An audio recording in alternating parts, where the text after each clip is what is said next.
बदलापूर येथील घडलेल्या घटनेच्या निषेधार्थ महाविकास आघाडीच्या नेत्यांच्या वतीने 24 ऑगस्ट रोजी महाराष्ट्र बंदची घोषणा केली होती। मात्र या विरोधात आता ॲडव्होकेट गुणरत्न सदावर्ती यांनी आवाज उठवला असून या विरोधात त्यांनी विरोध दर्शवला आहे। काय सांगाल आपण? उद्धव ठाकरे आणि शरद पवार यांच्या विरोधात आज मध्यरात्री पोलीस स्टेशनमध्ये तक्रार येत आहे।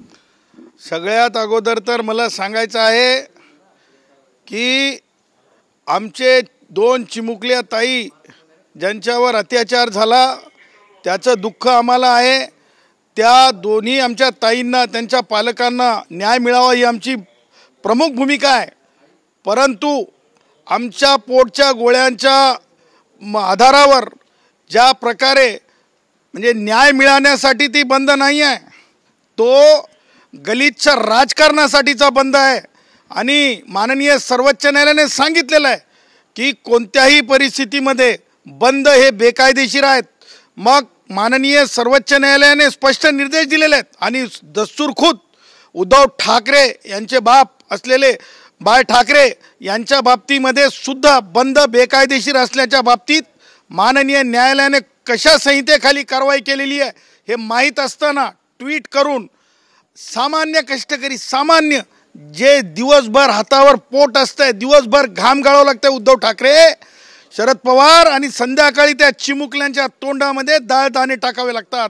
ओएसिस फर्टिलिटीच्या तज्ञांनी आयव्हीएफ उपचार पद्धतीद्वारे 1 लाखांहून अधिक जोडप्यांना मातृत्व प्राप्तीचा आनंद दिला आहे। मोफत अपॉइंटमेंट बुक करण्यासाठी आजच संपर्क साधा। दूध टाकावं लागतंय अशा कष्टकऱ्यांना काय तुम्ही पैसे देणार आहेत का?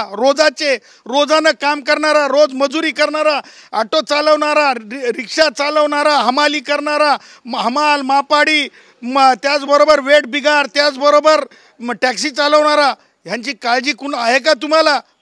तुम्ही गडगंजा असाल परंतु सामान्य कष्टकऱ्यांना तुमच्या नको असणाऱ्या घाणेरड्या राजकारणासाठी असा बंद करता येणार नाही। आणि म्हणून आज आम्ही फिर्याद दिलेली आहे। आपण खेरवाडी पोलीस स्टेशनमध्ये तक्रार दाखल केली आहे। यामध्ये असा देखील आपण उल्लेख केलेला आहे की शरद पवार असतील, उद्धव ठाकरे असतील, वारंवार मणिपूर येथे जे हिंसाचार घडलेला आहे त्याबाबत भाष्य करत असतात। शरद पवारांचं भाष्य हे सर्वश्रुत झालंय।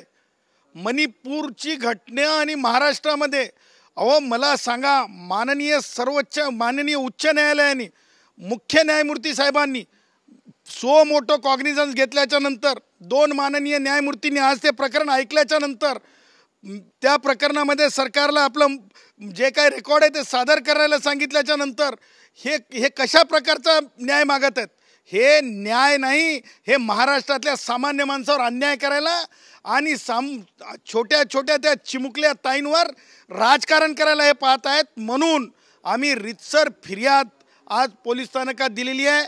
त्या फिर्यादीमध्ये सर्वोच्च न्यायालयाच्या निर्देशाचा उल्लेख केलेला आहे, उद्धव ठाकरेच्या ट्विटचा उल्लेख केलेला आहे, त्याचबरोबर काँग्रेसचे प्रवक्ते सावंत यांनी जे आज एका खाजगी दूरचित्रवाणीला सांगताना जिम्मेदारीने सांगितलं त्यांचा उल्लेख केलेला आहे।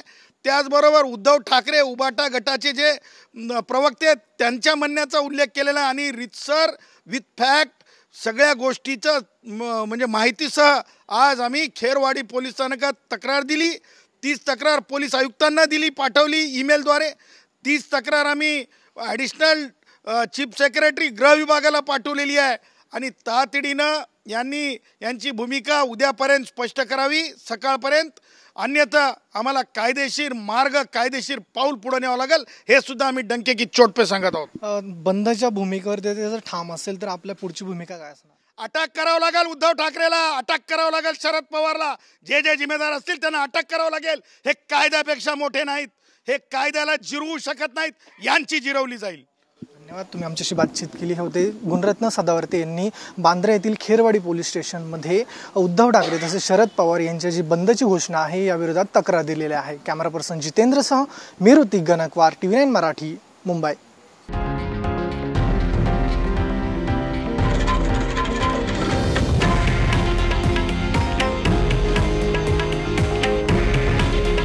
हे आहे देशातील नंबर 1 न्यूज नेटवर्क आणि आपण पाहत आहात TV9 मराठी।